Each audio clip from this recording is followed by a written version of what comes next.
Pacifism has existed in the United States since 1656 when Anne Austen and Mary Fisher landed in Boston and became the first Quakers in America. Since then, the Society of Friends was unintentionally founded by George Fox because the organization and beliefs of the Society of Friends were outgrowths of his teachings. Also, later on in 1815, David Low Dodge founded the New York Peace Society, and it became the first official peace society in the United States. However, because pacifists such as David Low Dodge and George Fox opposed violence in war and took God's commandment, "Thou shalt not kill," more seriously than others, the right of freedom of religion was violated when the drafts came. The Union and Confederacy both had a shortage of men in their armies, and thus the draft laws, conscription acts, and enrollment acts began. The Enrollment Acts, signed by Abraham Lincoln on March 3, 1863, was one of the reasons why the idea of conscientious objection was created. He wanted 300,000 new troops, and men ages 20 to 45 were enrolled and had to serve for 3 years. Shortly after one of the national drafts, the New York draft riots began. Many centuries later, the ideas of conscientious objection are still being used. Conscientious objectors felt it was their right and responsibility to say no to military service in war because it was against their religion and moral beliefs. Quakers in England announced their beliefs in nonviolence. But because they wouldn't join the English military, George Fox had to write a declaration of peace to the King of England to assure him that they wouldn't fight against England. He wrote, "A declaration from the harmless and innocent people of God, called Quakers, against all sedition, acts against the government, plotters and fighters of the world, for removing the ground of jealousy and suspicion from magistrates and people concerning wars and fighting." George Fox later came to America and became one of the founders of Quakerism.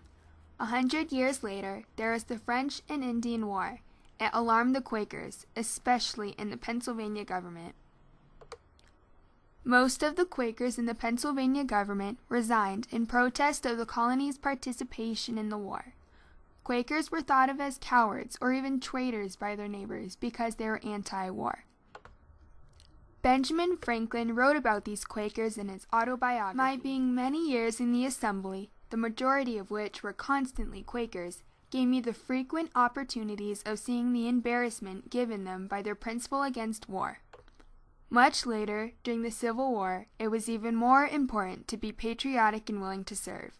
When the Enrollment Acts were signed by Lincoln, they forced any man between the ages of 25 and 45 who was called, even those whose religion is against it, to fight in the war. The draft laws Lincoln signed made it difficult to get out of the draft. You were only exempt if you were disabled.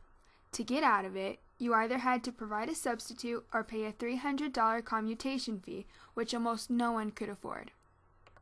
This is why the Civil War was called a rich man's war, because, as John Vince Lauderdale wrote in his journal, a poor man had to be drafted and go to the war, but a rich man could pay his money and stay at home. A year later, in February of 1864, the Union offered ways to do other services instead of serving, such as working in the hospitals or assisting the freed slaves. However, most conscientious objectors are absolutists, meaning they want absolutely nothing to do with the war. But if you didn't find a substitute, pay the fee, or do the alternate options, you were put in jail where you were subject to harassment and physical abuse. Imagine if someone knocked on your door one day and told you it was your turn to go to war. Do you say no and face the consequences you don't know of? Or do you say yes, even if war is against your religion or moral beliefs? Conscientious objectors struggled with this. In the Conscription Act of 1863, Congress said that if you were deemed a conscientious objector, the Secretary of War would give you a position in the military that didn't involve fighting. These non-combatant positions included hospital duty and the care of the slaves that had been freed. You could also pay a fee of $300 Union or $500 Confederate dollars. However, $300 or $500 back in the time of the Civil War was worth a lot more than $300 is now. In response, a Quaker newspaper called The Friend addressed this in an article. They said that Congress missed the point. A man would be penalized for choosing God over man. Alfred Love, a Pennsylvanian wool merchant, was drafted into the army and said he wasn't going to do service. When he asked what the punishment was, he was told to obey the laws or be shot. When his physical ability was tested, Mr. Love was deemed unfit for serving. He didn't get shot and he didn't want anything to do with the government, so he refused to make flannels for the army. Alfred Love got extremely lucky. Others were forced into the army and were given a punishment for not fighting. For example, John Wesley Pratt, an abolitionist and pacifist from Massachusetts.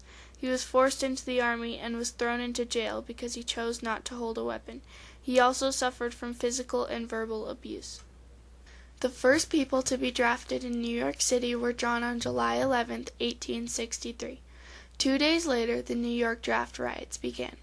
From July 13th to July 16th in 1863, rioters gathered on the streets of New York in huge crowds. Looters killed African Americans and burned down an orphanage for African American children that had just been recently built. Over the 4-year war, local Quaker communities experienced theft and destruction of property from both armies. On the bright side, determined objectors were beginning to make an impact. Provost Marshal General James Fry told his assistants to send home any draftees that were in pacifist religious sects. Finally, some of their hard work had paid off. All of the blood, war, and time put into the fight for religious freedom was finally beginning to work. Because of all the hard work put into the effort, the idea of conscientious objection was taken into account by the government. In later wars such as World War I, World War II, the Vietnam War, and conflicts in the present day, room was made for conscientious objectors in the draft laws. According to Christopher Densmore, the curator of the Swarthmore University Library of Friends, during World War II, doctors would infect Quakers with a disease and see if certain medicines would work. Sometimes this was the moral equivalent of war for pacifists. Soldiers were risking their lives on the battlefield, so risking your life in a controlled medical experiment was a substitute of some sort. Today, the next time there is a draft, a man who is drafted has the chance to claim to be classified as a conscientious objector and explain his beliefs and how they have influenced his lifestyle. Conscientious objectors who do not serve in the military are entered in the Selective Service Alternative Service Program, which tries to give them a job with a local employer. The job must be regarded as meaningful contribution to the maintenance of national health, safety, and interest. The ideas of conscientious objection in the Civil War have influenced the ideas of conscientious objection now, and because of this, there is no way to get out of military service because of the Alternative Service Program. You are never out of the draft. The government has the right to conscript people for things those people don't really want to do if the situation is an emergency. The government, and this would mean Congress, could hypothetically say that Canada is a clear and immediate danger, and bring back conscription. Americans claim to like soldiers. They applaud soldiers when they walk by in an airport. So if a soldier and a conscientious objector were to run against each other for office, the conscientious objector would have a smaller chance of winning. Conscientious objectors can still pay a heavy emotional price for following their conscience and going against the opinion of the majority of people. Conscientious objection in the Civil War is significant in history because it allowed people to say no to the drafts. Because of the Quakers in the Civil War, modern-day conscientious objectors don't have to pay commutation fees to avoid service in the military. Conscientious objectors in the Civil War created hope for modern-day conscientious objectors. They created hope for a future rule that meant you didn't have to be rich in order to avoid service. Civil War Quakers allowed modern-day Quakers to have the right to freedom of religion and conscientious objection, even though their responsibility as American citizens was to serve.